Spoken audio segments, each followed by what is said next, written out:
مفتی صاحب میری امی کا انتقال 23 اگست 2004 کو ہوا. دعا کروا دل سے دعا ہے جی اللہ تعالیٰ آپ کی والدہ کی مغفرت فرمائے اور آپ سب کو صبر جمیل کی توفیق عطا فرمائے. میری امی کا انتقال جمعے کے دن ہوا اور امی نے 2 مرتبہ کلمہ بھی پڑھا تھا. وفات ہونے سے پہلے اس کی کیا فضیلت ہے؟ من کان آخر کلامہ لا الہ الا اللہ دخل الجنہ. نبی صلی اللہ علیہ وسلم نے فرمایا جس کا آخری کلام لا الہ الا اللہ تھا وہ جنت میں داخل ہوگا. لیکن بہرحال علماء نے اس حدیث کی تشریح میں لکھا ہے کہ اس سے وہ مراد ہے جو کبیرہ گناہوں سے بچتا ہو. تو اس طرح کی حدیثوں کا یہ مطلب ہوتا ہے. لیکن بہرحال حدیث کے ظاہری الفاظ یہی ہیں, اللہ کی رحمت سے امید لگائی جا سکتی ہے کہ شاید اللہ تعالیٰ, کیونکہ یہ بھی توفیق بھی ملنا بڑی بات ہے. موت کے وقت جو ہے نا اچھی حالت میں موت ہونا یہ اللہ کی بہت بڑی نعمت ہے. اس سے پناہ مانگا کرو کہ فلم دیکھتے ہوئے یا کوئی الٹا کام کرتے ہوئے موت آ جائے. اس سے پناہ مانگا کرو اللہ تعالیٰ. الٹے کام پہ آپ لوگ بہت ہنس رہے ہو تو جو ہے پناہ مانگا کرو اللہ تعالیٰ کی. تو کوئی اچھے کام پہ نماز پڑھتے ہوئے روزہ رکھتے ہوئے اماں کے پاؤں دباتے ہوئے موت آئے نا ابا اماں کے, تو یہ اچھی موت ہے. مفتی صاحب یہ ہو گیا میرے بھائی وفات. اچھا میں اپنی والدہ سے بہت اٹیچ تھا. میری امی کینسر کی مریضہ تھی. میں ان کی تمام دیکھ بھال کرتا تھا, کوئی نہیں تھا. مجھے ان کے آخری لمحات یاد آ رہے ہیں.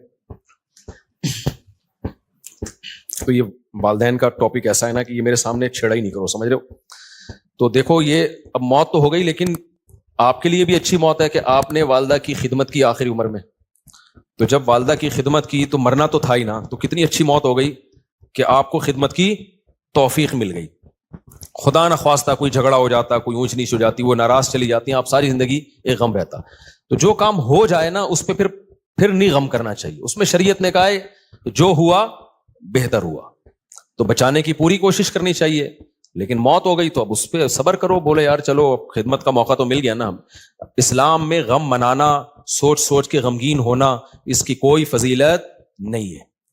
اسلام میں یہ کہ خوش رہنا سیکھو. ہاں اللہ کی طرف سے کوئی غم آ رہا ہے تو ایک الگ بات ہے. تو اسلام آپ کو غمزدہ دیکھنا پسند نہیں کرتا. اسلام آپ کو خوش رہنا, اسلام کہتا ہے بس ایک غم ہونا چاہیے, وہ کیا ہے؟ آخرت کا. اس کی شریعت میں فضیلت ہے. باقی اپنی زندگی وہ غم لیس بناؤ.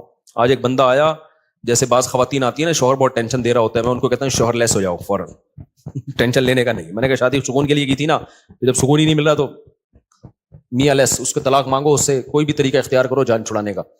تو کیونکہ بھائی اپنے سکون کے لیے کی ہے نا, ٹینشنوں کے لیے تھوڑی. ہاں تھوڑی بہت ٹینشن تو ہر گھر میں ہوتی ہے. اسی طرح ایک بندہ آیا, وہی چماٹ والا نا, ایک چماٹ لگایا تو بیوی نے 4 چماٹ لگا دیے.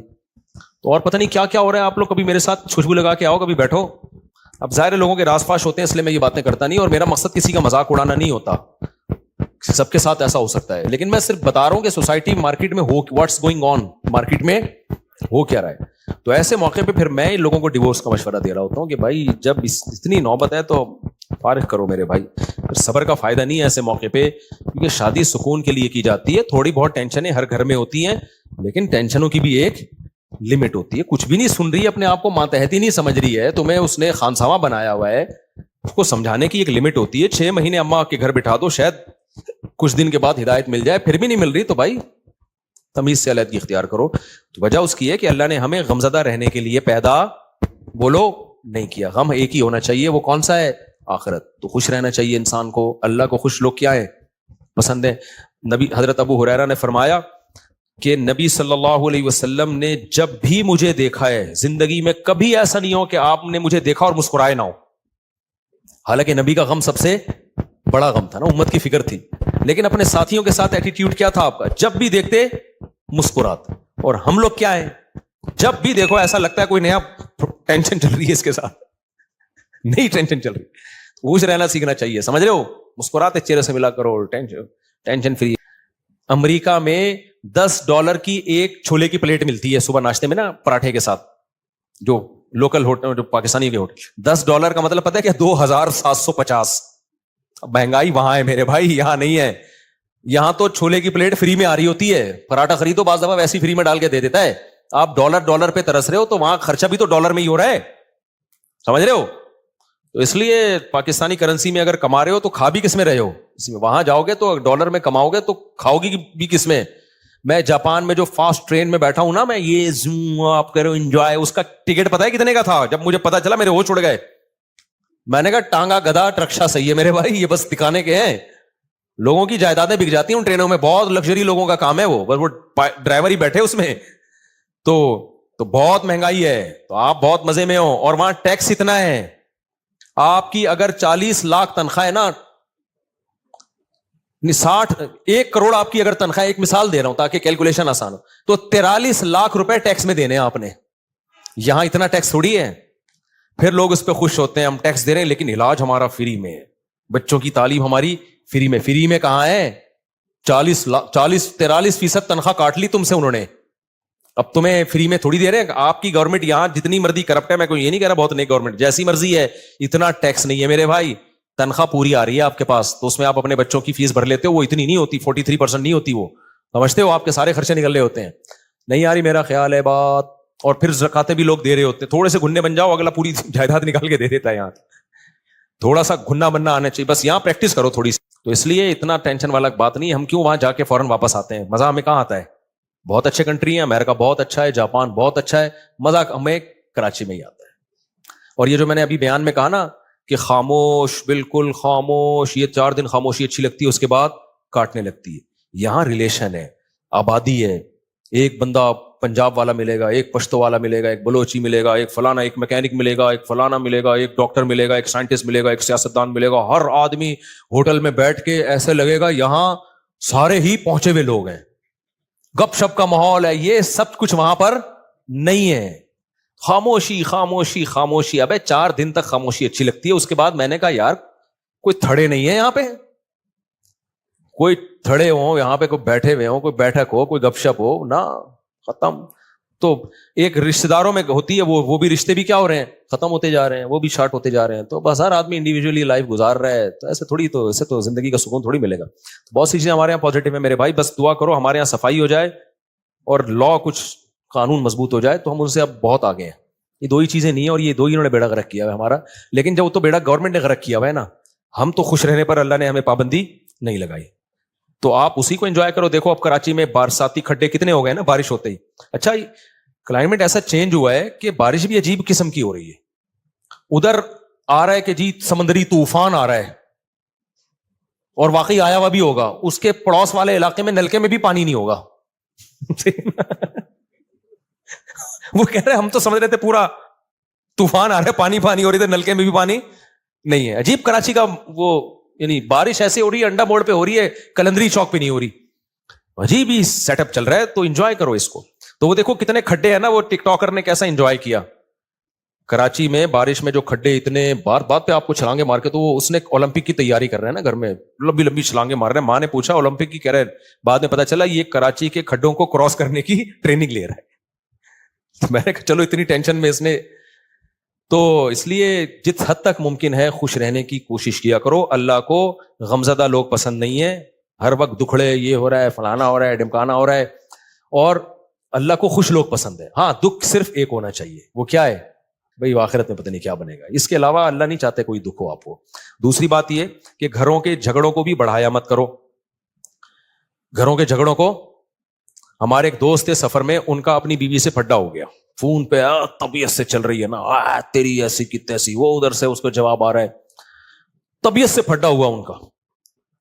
اور اپنے دوستوں کو بھی بتا رہے ہیں میری بیگم نے یہ, ظاہر ہے سب کے سامنے ہو رہا ہے تو پتہ چلے گا نا دوستوں کو کہ یار کیا ہو گیا, بے یار میرا تیری بھابھی نے دماغ خراب کر کے رکھا ہوا ہے یار, یہ ہے ایسا نا. آدھے گھنٹے کے بعد نارمل بیٹھے ہوئے, چائے چل رہی ہے, گپ شپ چل رہی ہے گھر میں, بیگم اور بیگم وہ میں آ رہا ہوں پرسوں. وہ دوست نے پوچھا بے آدھے گھنٹے پہلے تو ایسا لگ رہا تھا کہ طلاق ہو جائے گی تم دونوں میں, ابھی تھوڑی دیر میں ایسا لگ رہا ہے کہ کوئی مسئلہ ہی نہیں ہے. تو اس نے کہا یار میری عادت ہے 15-20 منٹ کے بعد پھڈے کو میں بھول جاتا ہوں, فنش. واقعی یہ جن لوگوں کی عادت ہو نا وہی خوش رہ سکتے ہیں اس زمانے میں. اور جو ناک پہ مکھی بٹھا کے رکھتے ہیں نا اور دل میں لے کے بیٹھ گئے اس نے یہ کیوں بولا تھا, ابے بھائی جو بولا تھا بول دیا, ختم کر. جب سنا دیا اس نے بھی سنا دی, اس نے بھی سنا دی, ختم, قصہ ختم. چلو بھائی دوبارہ سے جیسے انجوائے کرو لائف. اور لوگ کہتے ہیں بھی تنبیہ تو ہوئی نہیں, نہ جب یہ پھڈا ہوتا ہے نا اگلے کو خود تھوڑی سی تنبیہ ہو جاتی ہے. آئندہ وہ بولنے سے پہلے اس کو بھی پتا ہے, آپ کو بھی پتا ہے کہ میں یہ بولوں گا اس کی دکھتی رکھ پہ پاؤں رکھ دوں گا میں, وہ یہ بولے گی تو میرے کھوپڑی گھومے گی. تو دونوں تھوڑا تھوڑا ایک دوسرے کی کھوپڑی کا احترام آہستہ آہستہ شروع کر دیتے ہیں. خود ہی شادی شدہ آدمی کی زندگی ایک مینجمنٹ خود بخود آ جاتی ہے. تو اگر آپ جو دل میں لے کے بیٹھ گئے, اس نے میرے کو یہ بولا تھا, اس نے یوں کر دیا تھا, اس نے, یار تمہیں ایک واقعہ سناتا ہوں اس سے بس پھر میں بس آپ لوگ سے 2-4 سوال لے کے بیان ختم کرتا ہوں.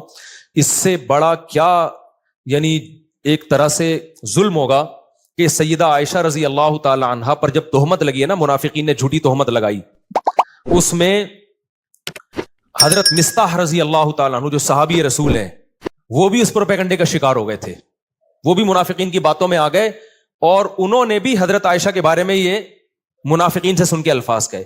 حضرت عائشہ بیٹی کس کی ہیں؟ ابو بکر کی۔ آپ بتاؤ غیرت مند آدمی کو کتنا غصہ آئے گا نا۔ حضرت ابو بکر حضرت مصطح کے ساتھ مالی تعاون بہت زیادہ کیا کرتے تھے، کیونکہ رشتہ دار بھی تھے اور غریب بھی تھے۔ جب حضرت ابو بکر کو پتا چلا نا میری بیٹی کے بارے میں انہوں نے یہ الفاظ کہے ہیں، تو حضرت ابو بکر نے قسم اٹھائی کہ آج کے بعد 1 روپیہ نہیں دوں گا، یعنی میں خرچ کر رہا ہوں ان پہ اور میری بیٹی پہ یہ بھی تہمت میں شریک ہو گئے۔ بعد میں جب قرآن کی آیتیں نازل ہوئیں، حضرت مصطح نے توبہ کی اور بہت گڑ گڑائے اللہ کے سامنے، توبہ کی، لیکن ابو بکر رضی اللہ تعالیٰ عنہ قسم اٹھا چکے تھے ان پہ میں خرچ نہیں کروں گا، میں نہیں خرچ کروں گا ان کے اوپر۔ لہذا انہوں نے کہ بھائی ٹھیک ہے آپ نے توبہ کر لی، لیکن یہ ہلکا جرم تو نہیں ہے نا، کتنی بڑی شخصیت بھائی، سیدہ عائشہ نبی کی زوجہ بھی ہیں اور ابو بکر کی بیٹی بھی ہیں، تو نبی نے بھی معاف کر دیا ان کو۔ کتنا بڑا ظرف یار بھائی، جب گڑ گڑا لیے، توبہ کر لیے تو معاف کر دیا، کیونکہ نبی کے سامنے بڑا ویژن ہے نا۔ جو چھوٹے یعنی گھروں میں چھوٹے چھوٹے جھگڑوں کو لے کے لمبے چلتے ہیں نا، وہ دنیا میں کوئی بڑا کام نہیں کر سکتے، وہ بس انہی میں الجھ کے رہ جاتے ہیں۔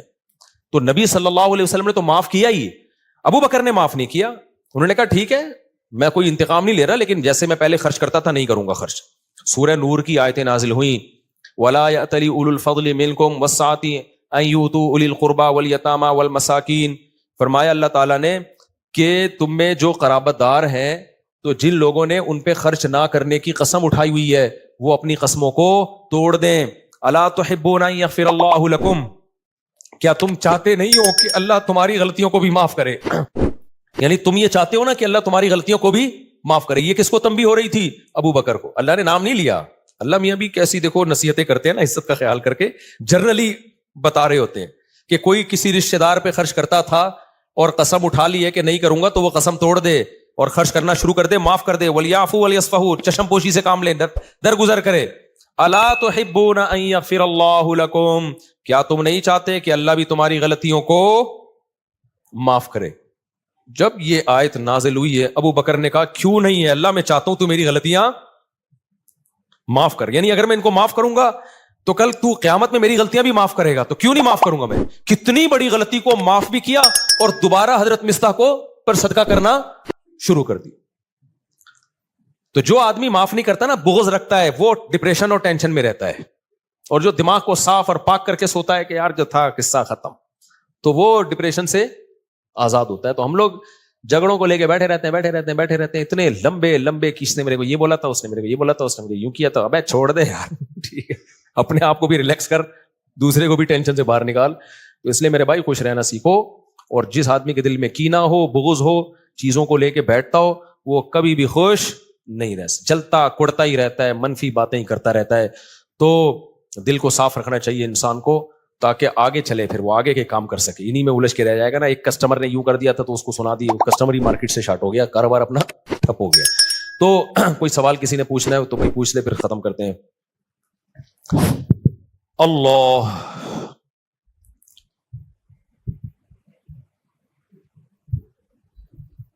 یہ جو میں نے اپنا قصہ سنایا تھا نا اپنے والد صاحب کا، اس پہ لوگوں نے بڑے کلپ چلائے، امریکہ تک میں پھیل گیا۔ نہیں، میں نے کہا تھا میرے والد صاحب سے تھوڑی میں نے اونچی آواز میں بات کی، آج کے بیان سے متعلق ہے یہ۔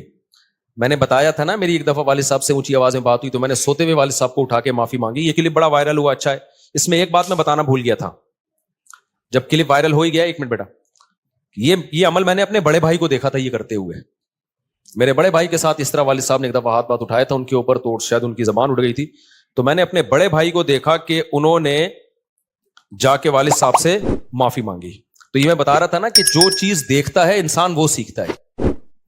تو مجھے اپنے بڑے بھائی کا یہ عمل میرے دماغ میں انسٹال ہو گیا تھا کہ یار اگر بڑوں سے کبھی ایسا ہو بھی جائے تو معافی مانگی جاتی ہے۔